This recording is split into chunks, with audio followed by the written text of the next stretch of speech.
is Emily, and today I'm here to bring you a recent reads video. I got 3 books to talk about, so let's just get right into it. The first book I want to mention is A Tree Grows in Brooklyn by Betty Smith. This is a modern classic that's about the life of Francie Nolan, a young girl who's living in Brooklyn in the pre-World War I era of the 1900s. She has a father named Johnny, a mother named Katie, and a brother named Neely. Her family is a poorer family. Her father is an alcoholic and is unable to keep a job. Her mother is a very hard woman because she's struggled a lot, and she and Francie sort of have a tenuous relationship. And we just see, this is pretty much just like a slice of life story showing Brooklyn at a particular era of history. The book starts when Francie is 7 years old, and it goes till she is about 18 and she's about to go away to college, and it's about how her life changes. She goes from being very poor and, they are in the bottom of society, and then through time her family sort of grows in stature and in capability. She and her brother are both educated a lot more than her mother and father were, and part of the book is talking about generations, the next generation being better than the generations before, and also how your family is not only your immediate family, but like all the generations that have come before you. This is just a very simple book, but it's also very powerful. Francie is a reader, and it talks a lot about the power of books in her life. Although I think I mentioned in my last video, the librarian in this book is a terrible librarian. So yeah, very annoyed about that. But on the whole, this is a really beautiful book, and I can definitely see why it's a classic. A lot of people really love this book. As I mentioned before, the reason I picked this up was because I had read another book where it talks about how this book was so beloved by the troops. It was published in 1943, and so the troops during World War II, they wanted to read it. So many people in the army and the armed forces wanted to read it, that the company that was sending books had to make like a bunch of more copies to fulfill the demand. So yeah, it's just an American classic. It's a really powerful story, really interesting, and Francie Nolan is a very, full-fledged, fully rounded character, and I highly recommend this book.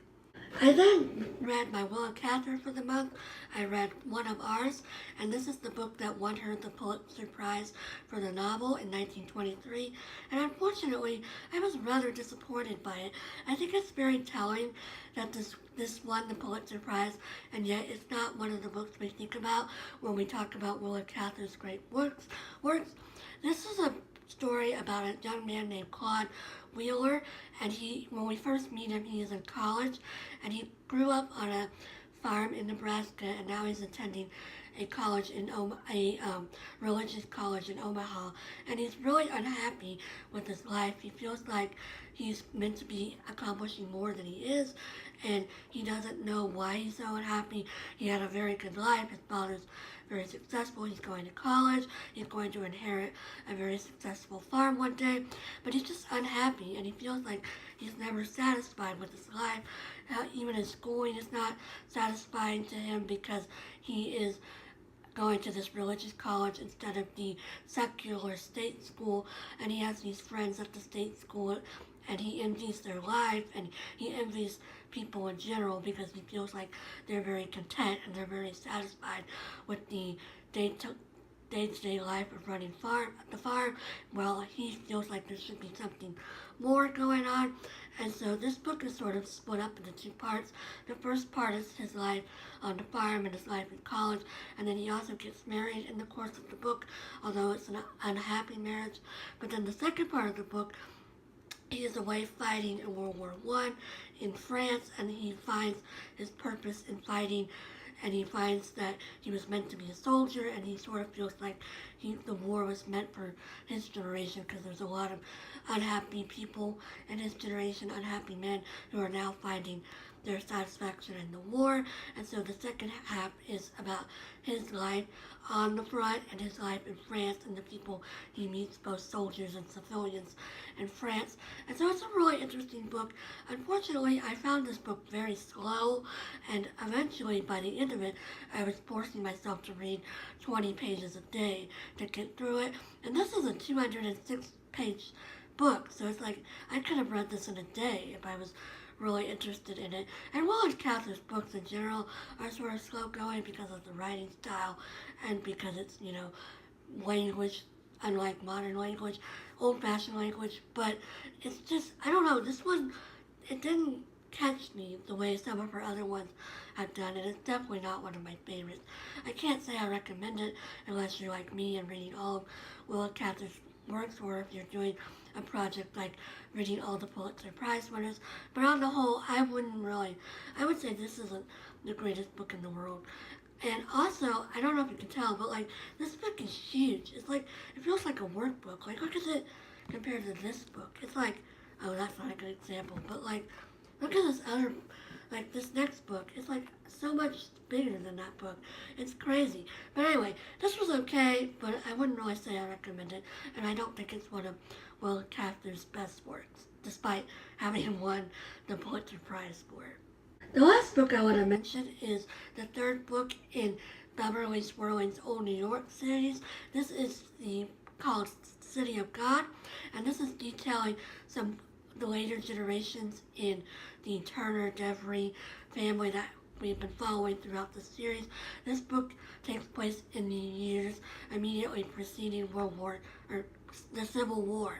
So it's taking place in like the 1840s and 1850s, and so we follow a doctor named Nicholas Turner, and we also follow a young lady named Linda D, and a Chinese lady, and we follow their lives, and we follow the financial and medical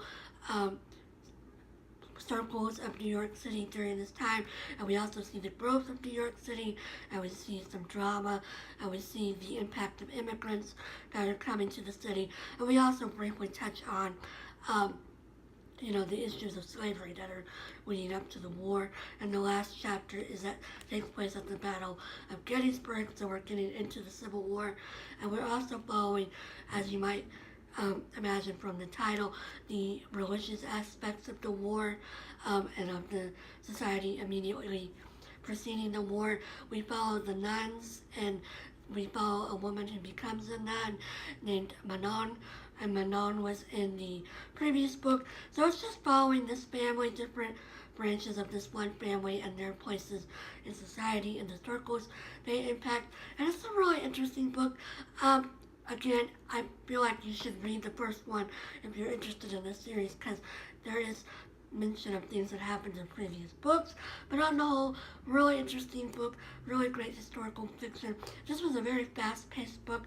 It's a 522-page book, and I finished it in about 4 days. So yeah, it's really fast-moving.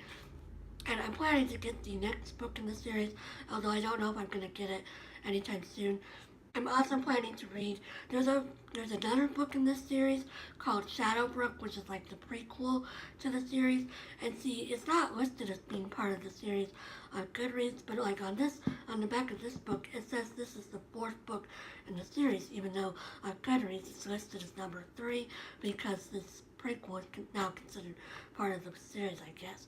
So anyway, I might get to the 4th book and the prequel sometime this year, but we'll see. But yeah, I really enjoyed this book. I'm not currently reading anything because I just finished this one earlier today, but I'm looking forward to my other books. I have 2 fiction books and 2 non-fiction books that I'm planning to read in June, as well as my Willa Cather for the month. So 6 more books for the month, I think. But anyway, I hope everybody's having a great day and you're reading some great books, and I'll talk to you again soon. Bye!